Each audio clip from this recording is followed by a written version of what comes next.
Good morning, everyone. It's Dr. Fantastic on the Be Fantastic Road Tour, Day 64. I'm in Carpenteria Beach in Santa Barbara County.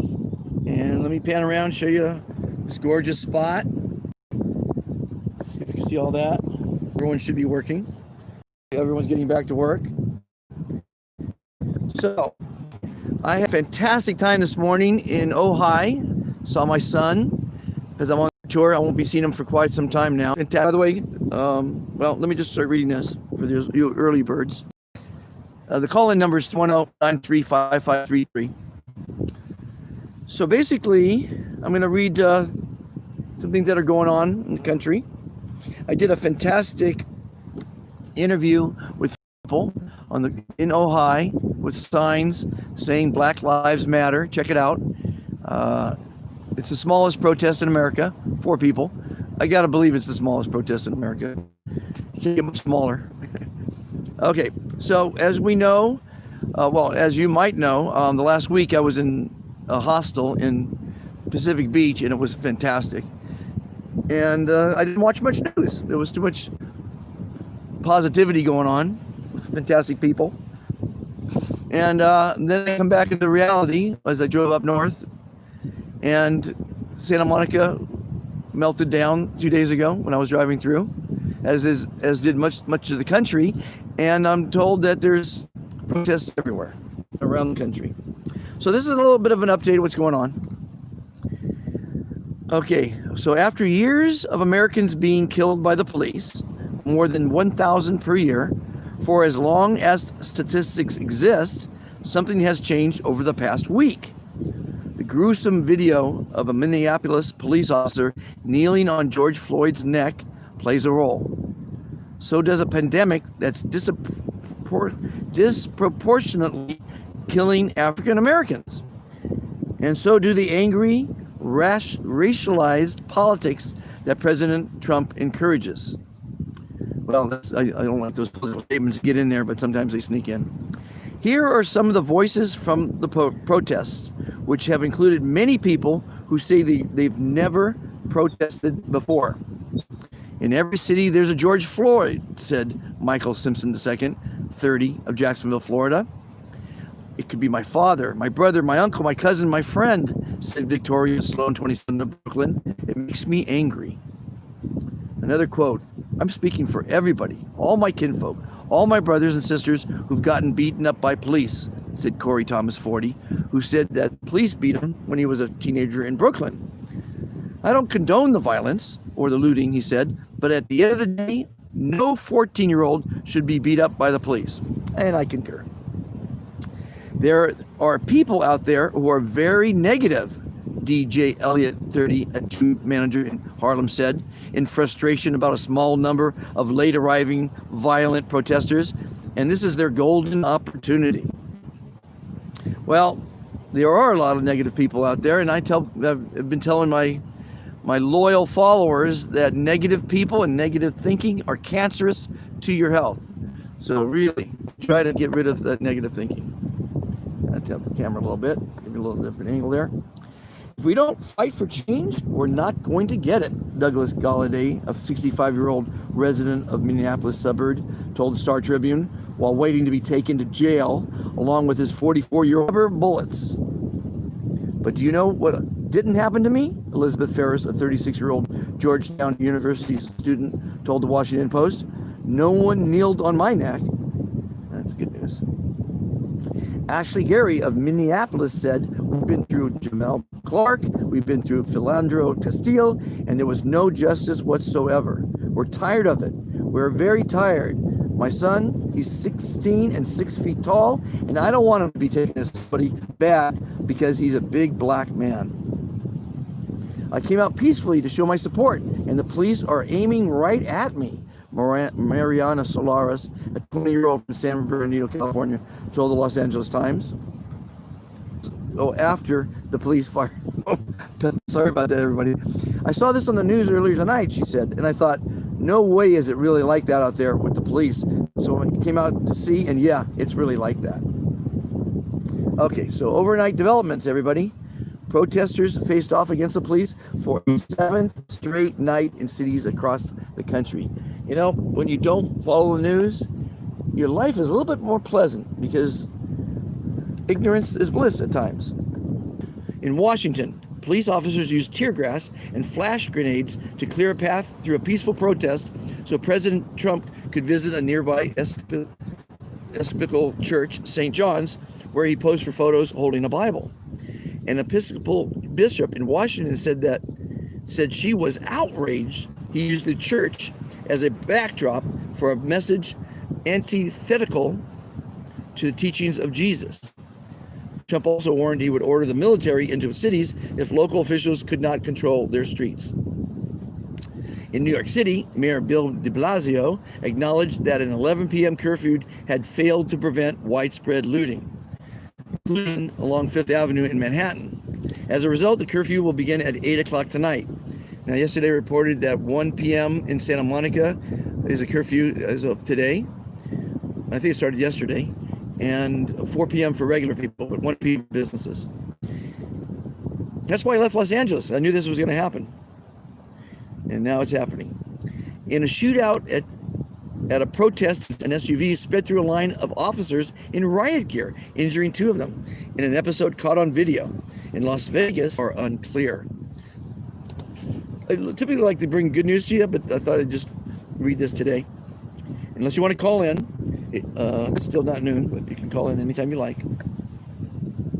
The mayor of Louisville, Kentucky fired the city's police chief after the owner of a local barbecue restaurant was killed when police officers. In the Times opinion section, Tonya Russell asks companies to understand the toll that self-care, she writes, and make clear there will be no penalties for those who may need to take a mental health day or temporarily take on a lighter workload. And they're doing some autopsies on George Floyd. So, this says illiberal populace and the virus. The 4 large countries where coronavirus cases have been increasing in Britain, and they all have something in common. They are all run by populist male leaders who cast themselves as anti-elite and anti-establishment. Very often they rail against intellectuals and experts of nearly all types. Steve Levitsky, a Harvard political scientist, told us. The leaders, he said, claim to have a kind of common sense wisdom that experts lack. This doesn't work very well versus Trump. That's a Trump thing, that's political. We don't want to talk about that. What we've learned. So here's what virus. And I don't agree with it all, but I'm going to read it anyway. Much remains sure of after half a year of the pandemic. We don't really know when the novel coronavirus first began infecting people, but as we turn a page on our calendars into June, it is fair to say that SARS-CoV-2 has been with us now for a full 6 months. At first, it had no name, true identity. Early in January, news reports referred to strange and threatening symptoms that had sickened dozens of people in a large Chinese city, with which many people in the world were probably not familiar. After half a year, that large metropolis, Wuhan, is well known, as is the coronavirus and the illness it causes, COVID. And COVID was going to stand for Certificate of Vaccination ID. And the number 19, if you translate it into numerology, or that numerology into letters, it's AI, artificial intelligence. They are going to be monitoring us. In that time, many reporters and editors on the health and science desk at the New York Times have shifted their journalistic focus as they sought to tell the story of the coronavirus pandemic. While much remains unknown and mysterious, after 6 months, there are some things we're pretty sure of, and these are them.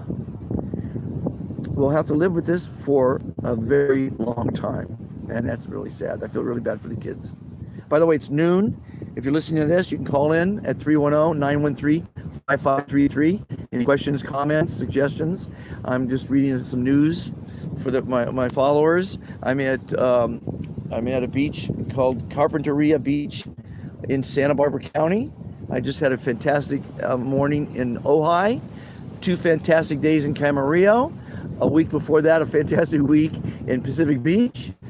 a month in what is it, San Diego, where there was a lot of pot smoking going on. The month before that in Prescott, Arizona, where there was a lot of drinking going on. So I'm going from environment to environment. I'm hoping to get to an environment where I can play some tennis like I did yesterday and lose a couple pounds, because I've been doing a lot of eating. And I've been doing a lot of cooking shows on this. Hope you can go back. Yesterday I did my favorite pizza recipe, and my hosts loved it, as everyone else does. So check it out, the pizza from yesterday. So the other thing we know about these coronavirus is you should be wearing a mask. Now, keep in mind that the mask is intended to really so you don't touch your face, because the coronavirus can go through it, and it's really dangerous to wear it at times, in my opinion, because you're not breathing enough oxygen, and you could actually pass out, as some have done driving cars. You shouldn't be jogging or riding a bike with a mask, in my opinion.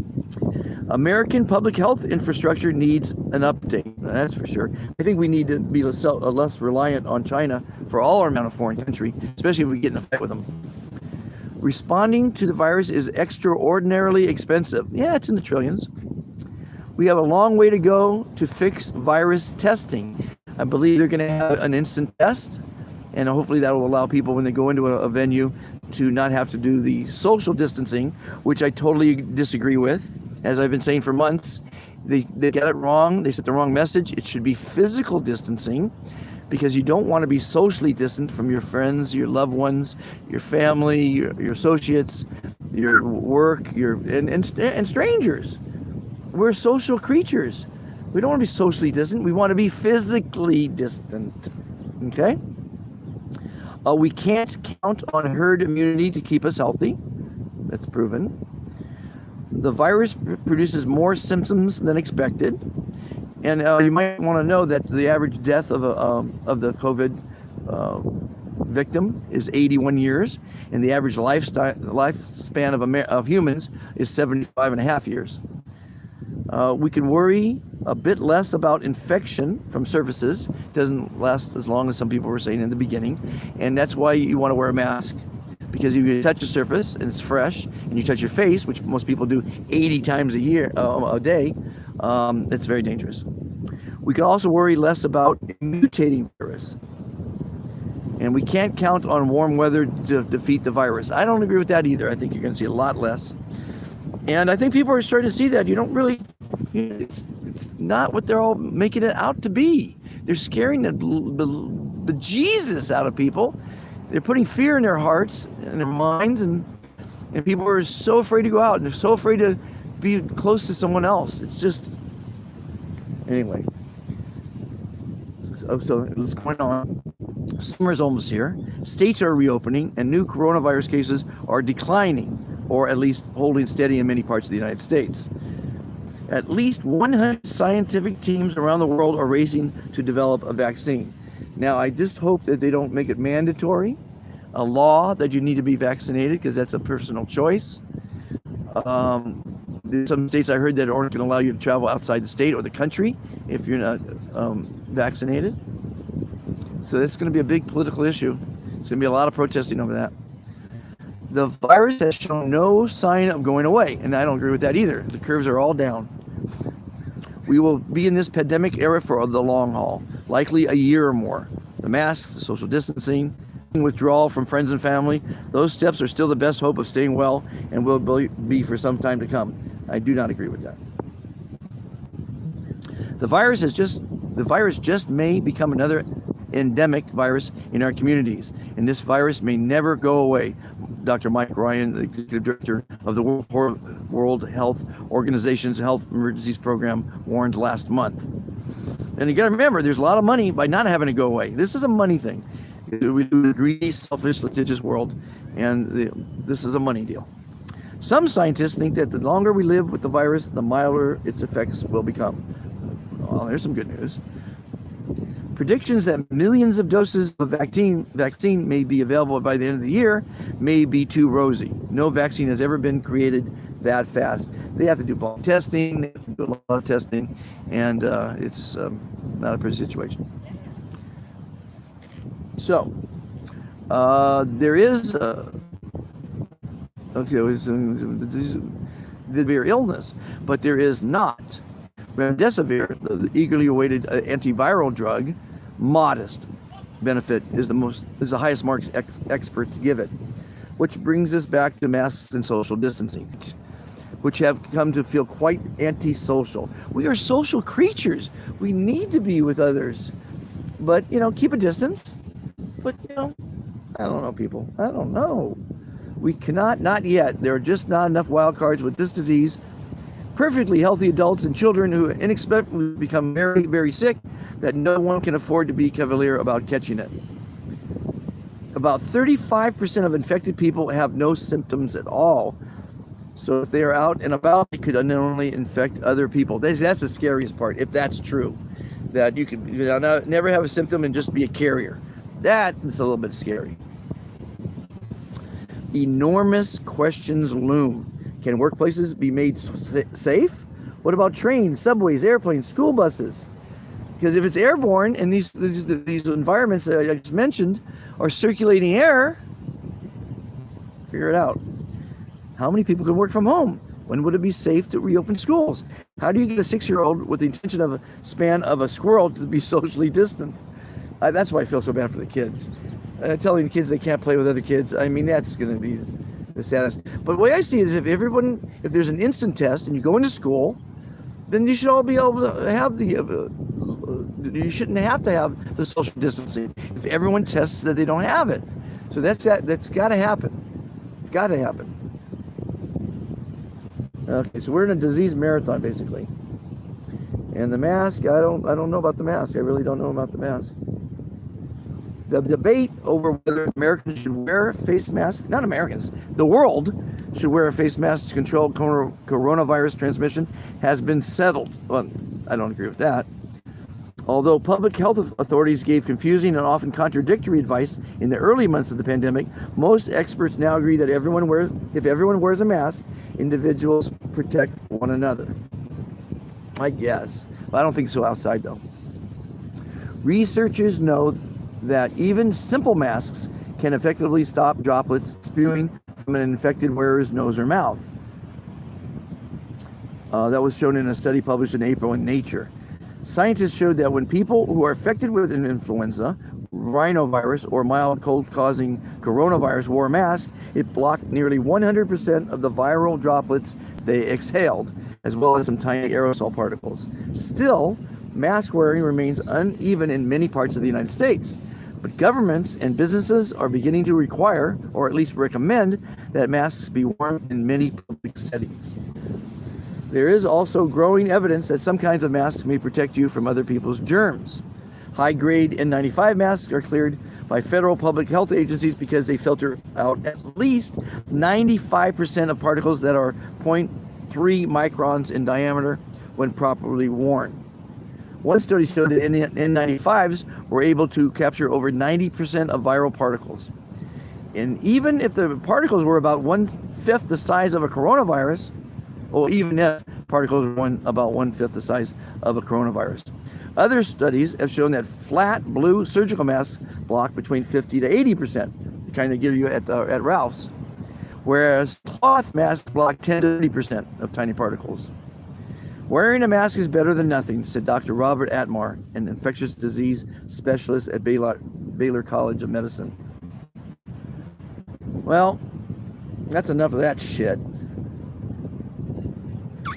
Their infrastructure needs an update. I agree with that. Goes on and on. I'm bored. Travel. Get out and travel. That's what I'm thinking of. Get away from the cities. Greedy cities. My son's contemplating getting out of even Ojai, which is a fantastic place to live. Because you're just in a status, you're just in a quandary of, having to make a bunch of money to survive. When you can make a lot less money if you just get out of the city. Oh, we got a train going.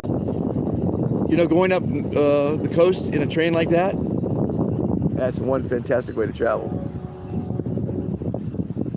Isn't that beautiful? Countryside, everybody. This is Santa Barbara. So I was thinking of buying some camping equipment. I'm going to probably stay mostly at hostels, but camping equipment, I thought that was a good idea. But then someone said, well, are they open? So I have no idea if they're open. Hey. Dr. Fantastic, I'm calling to let you know that you don't have enough bandwidth. Yeah, It's been cut off. Yeah, I'm 20 minutes into this. Hopefully, it's gonna maybe upload later. I don't know. I mean, I'm in Carpenteria Beach. It's a fantastic place, but you know, I'm using what do you call it? Another phone for the bandwidth. So what is it showing? Nothing. Audio. You know when you get a signal going round and round. Yeah. A circle. Yeah. That's what it's showing.